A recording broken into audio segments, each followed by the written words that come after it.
Hey there everyone, welcome to the July patron Q&A as well as a general channel update. Sorry, we've just got the audio visualizer today. I'm rearranging my office so I'm on the opposite side of the room now, but it's not in a very recordable setup yet, so just got the audio visualizer right now. We're going to talk about a few things today, including going over the questions from the patrons from July. There will be a link in the description to the August patron question submission thread. And for this month, I'm going to open it up to everyone actually, so I will be prioritizing any questions that are on Patreon for the next video. But if you have a question you would like to get answered in the next video like this, you can leave it in the comments on this video and I'll get to as many as I can. To start with a bit of a channel update first before we get to the questions, it has been a bit slower of a month when it comes to regular videos. There have been a ton of streams here and on Twitch, as well as a big pickup in the datapad videos, which is partially why there was a bit of a slowdown with the videos here, datapad being my lore channel. I talked about some general plans in the video on Monday or Tuesday, I think that was Monday, for the Republic playthrough, where I was planning to do more regular videos here on the channel and fewer of the long streams here on the channel, with more of those just staying on Twitch. Part of the problem is just having random stuff here, like for the King stream, as much fun as that was, having the much less popular or really long stuff, it tends to not get clicked through as much, which tends to hurt other content on the channel. So while I don't want to stop doing that kind of stream, doing it on Twitch isn't a problem at all, so that's going to keep happening, and I don't want to have it all just be kind of like lost to the ages, because I know there are a lot of people who do like watching those streams and who don't like Twitch. So if this becomes a thing that we stick with longer term, I am going to potentially have like a repository channel for old live streams where just the long streams that don't quite fit the content here, whether that's like strategy or sci-fi or just whatever combination seems to work. Like stuff like Total War would probably fit, but it's going to be kind of a case-by-case thing, where like some things could be edited down into episodic videos and posted here, like if I did a Stellaris stream or something, but having the 5 to 6 hour streams here on the channel doesn't seem to be a great idea, especially in the short term, so I'm going to play around a bit with that. If there are like a bunch of series that people end up missing out on just because they are only on Twitch, then I'll definitely make sure that that stuff becomes available another way, some other way. So I'm going to figure that out. But the other side of that is wanting to do more videos, whether that is having more episodic content in the Empire at War playthroughs or other similar playthroughs like the TIE Fighter playthrough, or even some more Stellaris playthroughs and videos. Some stuff like the Tor streams and the Sunday Edge of Despair streams, those will be staying on YouTube purely. A few of the other devs have asked about joining some of the Tor stuff, like Dr. Nick and Xanaphar, so we'll probably have, between the major story stuff, I'm going to probably do some other raids or flashpoints and stuff with them. That'll probably be streamed on Twitch, and then I'll post them as their own videos on YouTube as well. So all the Tor stuff will be on both, unless it's just like a really minor thing, then it'd probably just stay on Twitch. But the bottom line is more videos of a more manageable size, and I'm going to do my best to make sure that whatever platform people like, whether that's Twitch or YouTube, does get enough content. By the way, time to get into our questions for the month. Our first questions come from Bennett. Bennett's first question is, I have a friend that started playing TR recently who's colorblind. It's difficult for him to distinguish the many colors in the mod on factions. How can one edit the faction colors in order to make them as saturated as possible? So there's a few places to do this. One is in the factions.xml file. That's where the main map colors are. One of the difficulties is that there are so many factions that there's only so many colors, and we do try to keep in mind color blindness when doing this and try to make them as different as possible and as saturated as possible, but there's just so much to work with, or so many factions to work with and so few colors that it can be difficult to really have them different. However, if you go into the game options, there's an option to turn on friendly and enemy colors. This just makes it so that your faction is one color and everyone else is another color, which not quite ideal. It's not as good as being able to tell other factions apart individually, but I don't know that there would be a set of colors that can make that easy. So if it comes down to just like if you're playing, say, New Republic, and it's hard to differentiate between yourself and Zinj, then that might be the way to go. We are revisiting the faction colors right now, actually, and we are trying to keep in mind color blindness for that still. But again, it is one of the more difficult places in the mod to make it as accessible as we'd ultimately like to be.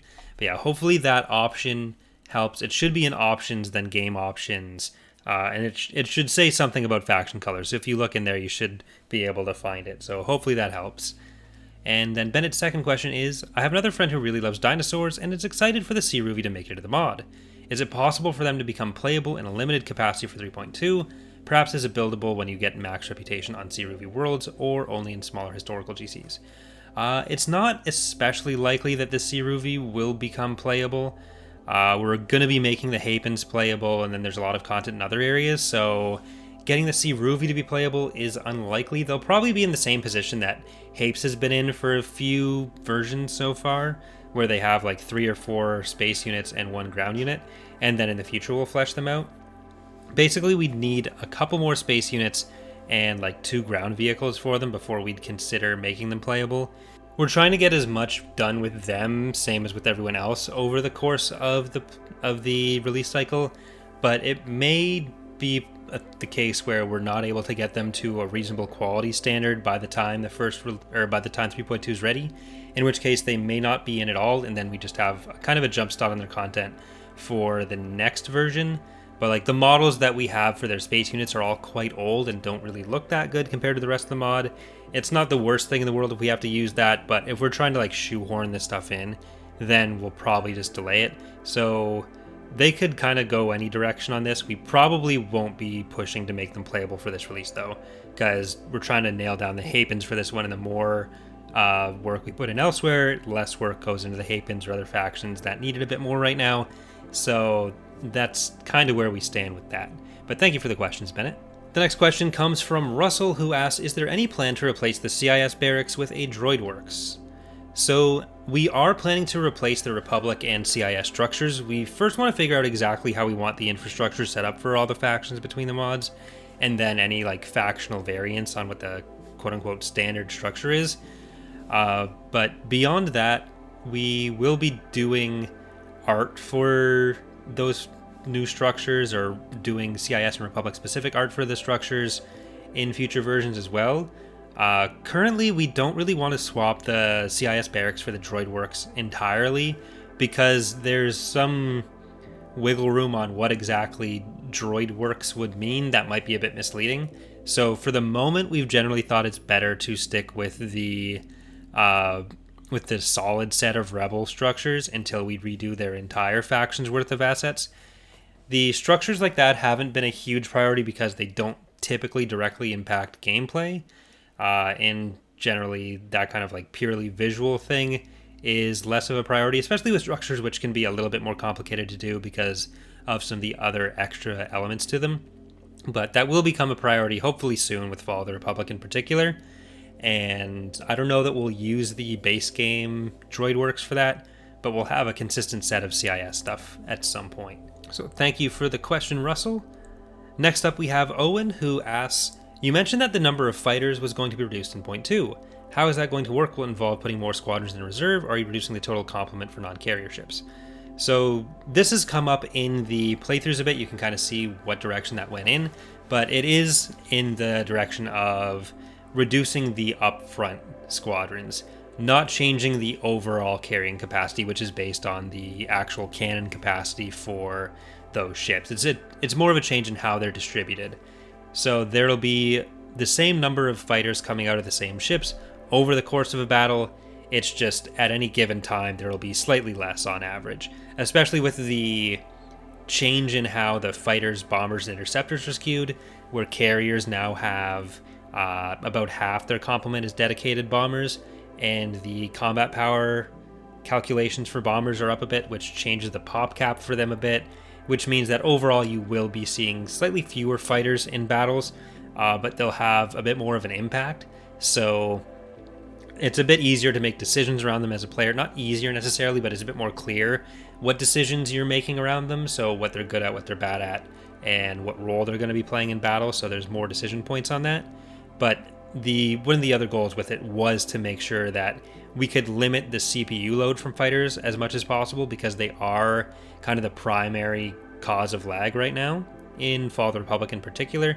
But yeah, that's the general goals with that. You'll probably see a lot of what that looks like in Thrawn's Revenge in the Pentastar alignment playthrough. That's one of the reasons I was kind of looking forward to doing them compared to some of the other warlords in the short term, because they kind of highlight, as the fighter-focused Imperial faction, what those changes will look like better than most places, other than maybe like the New Republic. But thank you for the question, Owen. For anyone else who wants to see a bit more of what we're talking about there, I did do a standalone video on the fighter reworks, which can be found on the channel. But our next questions come from Cabal. Their first question is the Praetor getting a new model sometime down the road? Yes, Connor, who did the current Praetor 1 and 2 models, is looking to do new versions of them for the Praetor 1, 2, and Praetor Carrier. The Praetor Carrier that we're going to be releasing in Point 2 will be a placeholder that Sky kind of threw together, but Connor is going to be working on doing updated versions of all three of those. So you will be seeing that hopefully sometime in the near-ish future. I don't think he's had a chance to start on them yet, but it should be the next models he makes for EAWX.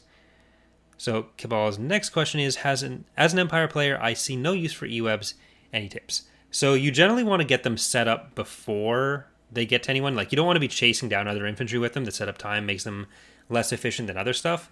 But if you can set them up, especially in places where you'd otherwise have turrets, they can do really good things against other infantry. So that's kind of what their best case scenario is. You want to have them set up when infantry are coming into them, and then they can wipe out a lot of stuff. But thank you for the questions, Cabal. Finally, we have questions from Charles. Their first question is, I was recently playing in 3.1 as the Empire of the Hand, and I had to carefully plan my trade ports to max out influence at Bakura for its influence destroyer. Obviously, the faction won't have elections like the New Republic, but given its varied roster composed of contributing member species, is it possible for them to get a blanket influence boost, or conversely unlock units at a lower influence? So that probably won't be part of the Empire of the Hand. It could factor in some ways, but the way you're going to be getting and losing influence kind of changes with every release, because we want there to be some more options in gameplay around that. The longer we have to flesh it out, the more you can do with that. So generally this comes up in the context of like not being able to quite hit 10 on as many planets as you want.